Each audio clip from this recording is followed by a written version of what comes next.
For centuries, organizations have been created, people have been killed, and wars have been started over these artifacts.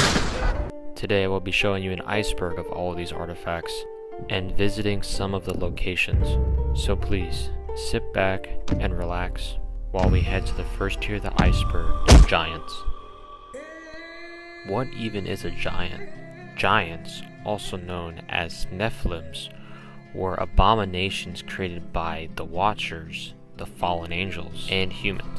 These creatures ruled over humans for centuries, until the Great Flood. Most Abrahamic religions do believe that giants did exist, although the confusion might come from the different versions of the Bible, which we will talk about later on in this entry.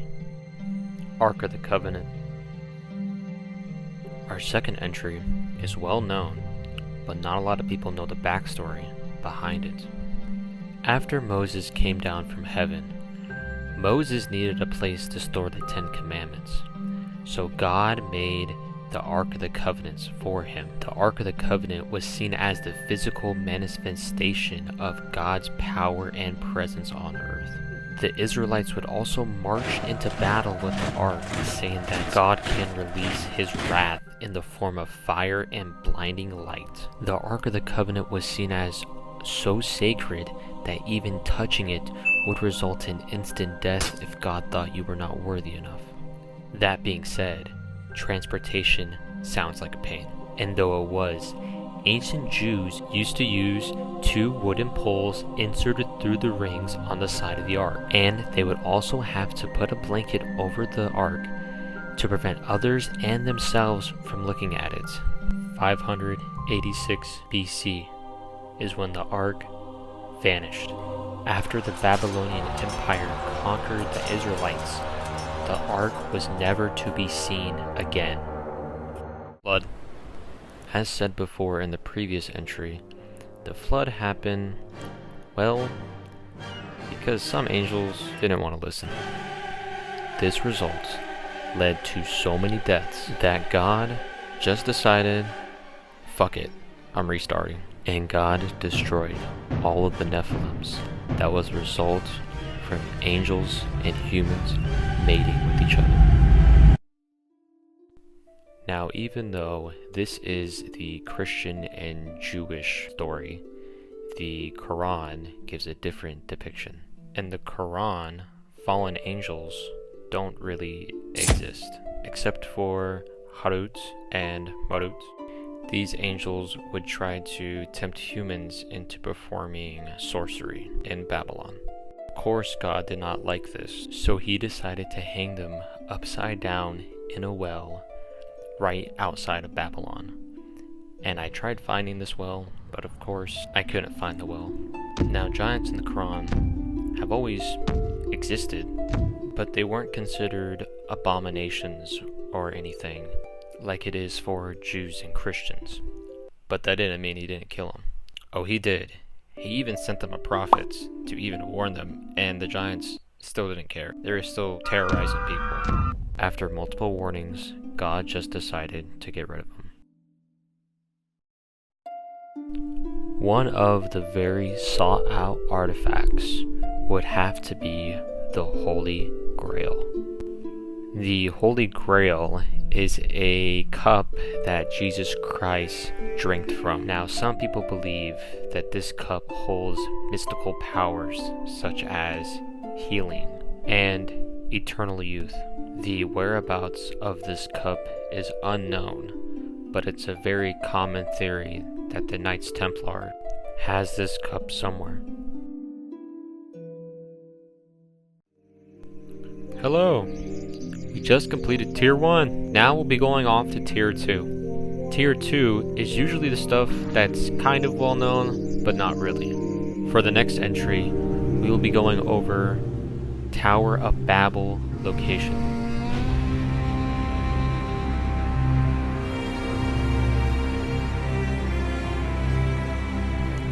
The Tower of Babel is one of, if not the most important stories of our time. Whether you believe in religion or not, this story has changed the course of history. To give you some background of the Tower of Babel, let's first talk about Babylon.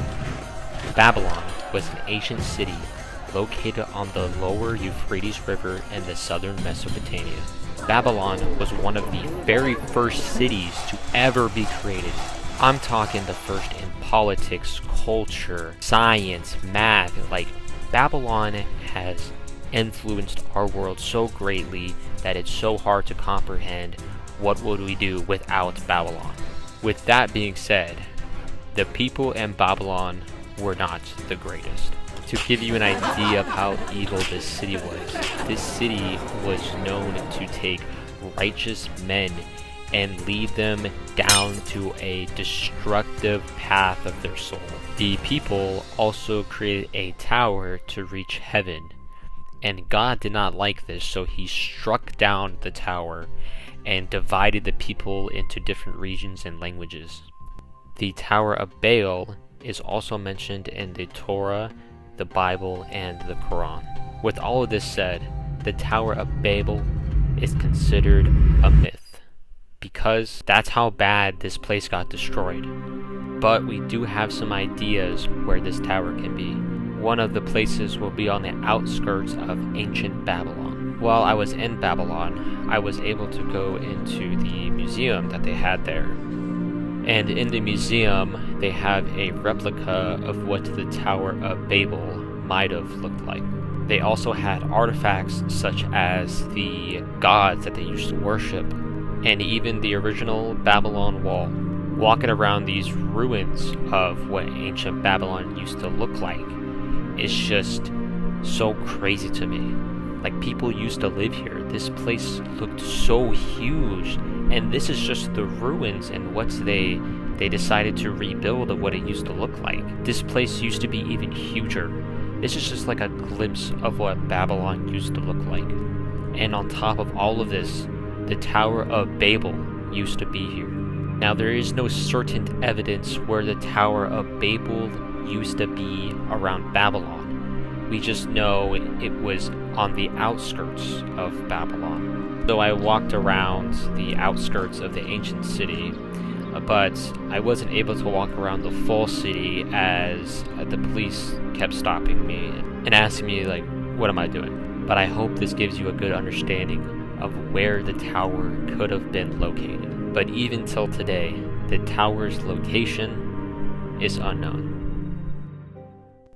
The next entry is missing books from the Bible. Now, forgive me if I miss anything on this one, but this one's pretty lengthy. There are about 14 Apocrypha books, one of them being a very controversial one, the Book of Enoch. Now, most people don't even know that there are Apocrypha books out there. With that being said, who really decides what goes in the Bible? A very complex question there. Churches and councils usually decide what books go in the Bible.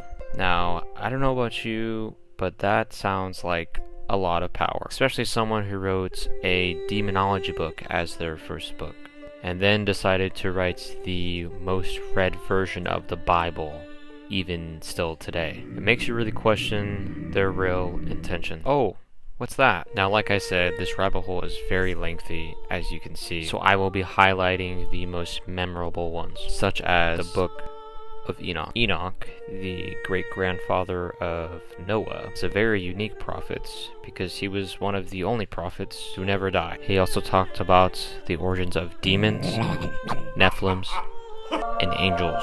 Book of Solomon, Wisdom, a book about wisdom on its benefits, nature, and ancient Israel history. It emphasizes to pursue wisdom and wise teaching. The book was removed because it was perceived that it was not inspired by God, but of the humankind. Ecclesiastes was one of the many apocryphal books that teach the key to life itself comes from being more closer to God and not pursuing materials, wisdom, or money.